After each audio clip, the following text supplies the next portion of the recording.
Good morning, everybody. Happy Tuesday. It's another beautiful day out here in the Pacific Northwest. You can see we got WoTV calc in the background, and that's because we are going to dive in and we're going to do all of the digging, trying to find out whether Omega 3-star as an Esper is worth it for you, whether Titan's going to be important to 3-star. We're also going to be talking about the 2 new VCs that are also releasing this week, and we're going to go into the details of those and what it might mean for their global buffs.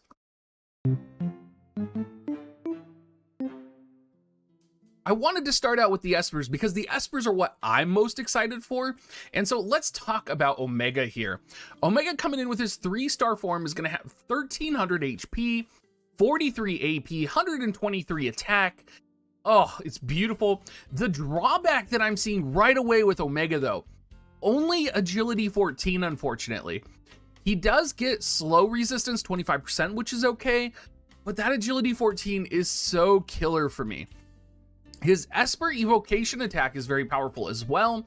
It's a 100% hit chance attack with a chance to paralyze. It's going to decrease dark resistance 50%, increase attack 20% for all units, and then for dark units, it's going to increase attack and magic 100%.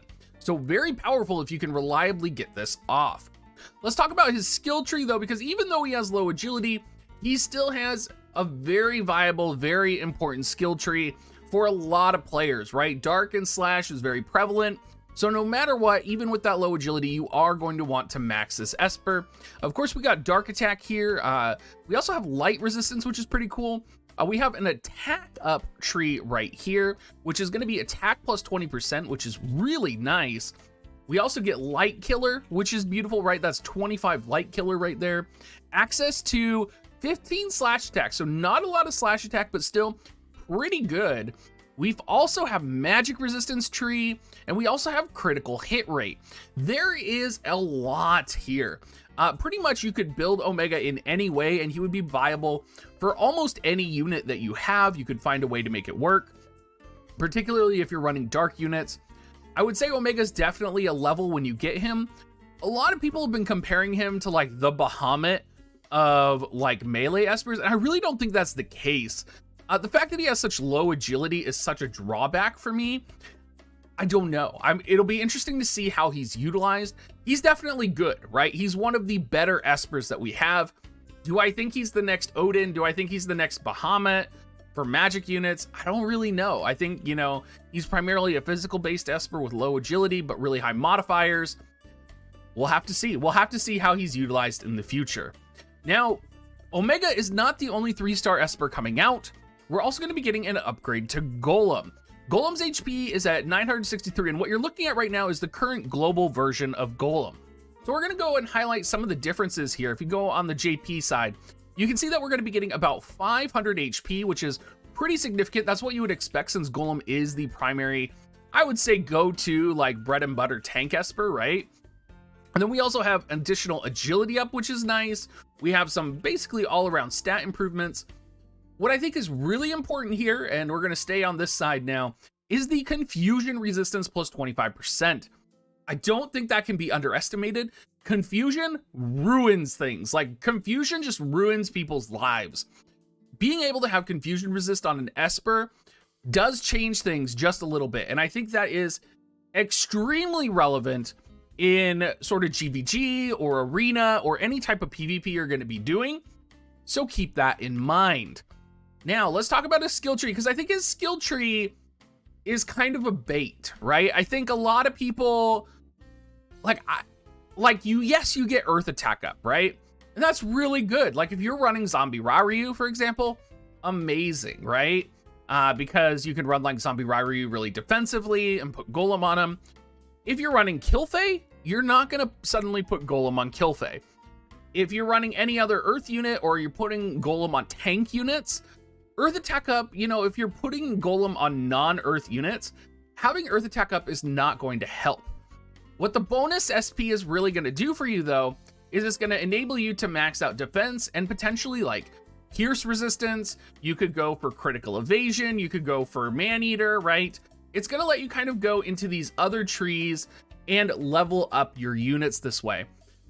Really important. I think it's really more of like a utility 3-star. I don't think it's necessary. One of the other things to think about as well with Golem is Golem does have 5% wind resistance down, and we do have 2B coming out soon, potentially. Also, 10% resistance to 9S, right? 9S is lightning and pierce, so you could get pierce resistance and defense on Golem. So kind of a give and take here, could be really powerful or really weak, depending on how you kind of utilize him. Let's talk about the 2 new VCs coming out though, because that's really important as well. And before we do that, we're going to talk about the global version of Irresistible Darkness. Now, the reason we're talking about this is because the global version of Irresistible Darkness is actually different than the JP version of Irresistible Darkness, and it actually overlaps with the Omega VC. Now, the global version gives attack up to the party 35%, and it gives magic resistance 12% to the party, right? This overlaps with the Omega VC because the Omega VC also gives party-wide slash attack up, and it gives dark element magic resistance 20, so it gives dark units magic resistance 20. So these effects overlap, right? In many ways, Omega is just a better version of the Irresistible Darkness card, unless you're putting it on Dwayne. And even then, I kind of wonder, the difference between like pierce resistance 20% here, like it's just, Omega just seems so much better in my eyes. Not only that, the Omega VC does add agility 3 and spirit 5. Anytime you have a VC adding agility, I am all on board. It also gives single dark units agility up, and it's going to give them 8% agility. We also have a global exclusive buff for dark units for the individual effect, right? Which is going to give HP up and light resistance up as well for that individual unit. I'm all on board with this. This is really powerful, right? Because not only are we getting that, we're also getting slash attack plus 35, and we're also going to be getting HP plus 12%. Now, this slash attack plus 35 is also relevant, right? Because this is on the same level as, say, the Moraga VC. So this is very powerful if you are running dark slash compositions, and I think we might see dark units making a comeback this coming week with this VC. Let's talk about Flash in the moment, because I am a King Robb user and I am really excited about this card. But I'm also kind of tentative about this card because I feel like the time for this VC to shine is not here yet. What do I mean by that? Well, it gives HP 306, attack 152, luck 28. It's going to give the light unit that's equipping it slash resistance penetration. It does have a global exclusive buff for King Robb, which is going to give him slash attack up. We still don't know how much that is, but I'm guessing it'll be about 10%. The ability is a 240% XL modifier, 100% hit chance attack. We also have party-wide effect of light attack plus 50%, which is very powerful. Increases attack plus 50%, not light attack plus 50. And it's also going to boost critical evasion for your party. Now, the other party-wide effect when it's maxed out is going to give evasion 20. And I've talked about how I'm not sure how relevant that effect is going to be, but I could see it being powerful if we ever see kind of a resurgence or revival of a light melee composition. And I think when you also consider the fact, that we have Warrior of Light 120 coming, you consider that, Warrior of Light also has enmity generating attacks or buffs that are going to draw attention, which is going to draw attention off the 2 other light units, which means that the 100% attack hits might be going towards Warrior of Light and not towards your other light units. I could see this being viable, but we only really have like 2 light element melee units right now. And you do have like Cecil, right? But I feel like the only relevant light units currently for melee are Robb and Warrior of Light. Cecil, I kind of feel like has always kind of dropped off. Ramza could be viable as well, but I think Ramza is going to make a comeback when he gets his 120. So I'm not quite sure. I think this will probably shine whenever another light element unit comes out in global that is a melee unit, or whenever we see a resurgence of a 120 EX light unit, right? So that's going to be like Warrior of Light 120. That's going to be like Cecil 120. Engelbert 120, right? Because Engelbert has such a high base luck, evasion compositions could work with him very well. So I'm kind of excited to see the direction that this goes. And I think this is one of those VCs, right?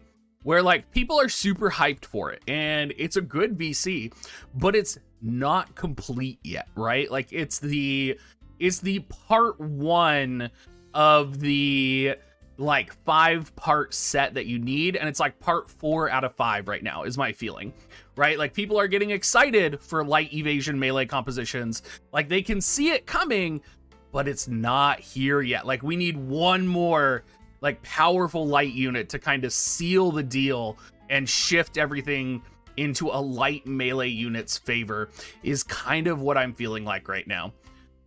The question is, should you be pulling for these? And I think Omega is definitely a pull for. I think Robb, maybe not so much right now. I think even if I pulled the Robb VC, I would probably just be playing with it. I don't know if I would actually be utilizing it.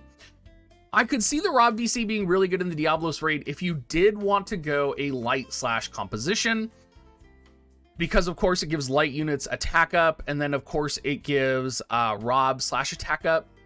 But even then, the slash resistance penetration for the individual unit is not going to help because Diablos has no slash resistance. It's going to be one of those things where it's like, yeah, I mean, it's a good substitute for Ifrit, right? Like that's going to be kind of what it is. A good substitute for Ifrit. And yeah, I think that's about it. Anyway, everybody, thank you so much for watching. As always, if you want to support me, you can go to dig.gs/coins. And I hope you guys have a great rest of your day. I hope to see you guys on stream later tonight. I will be streaming at about 9 p.m. Pacific time, and we will be going to reset and doing some polls for these. So can't wait to see you there, and have a great day.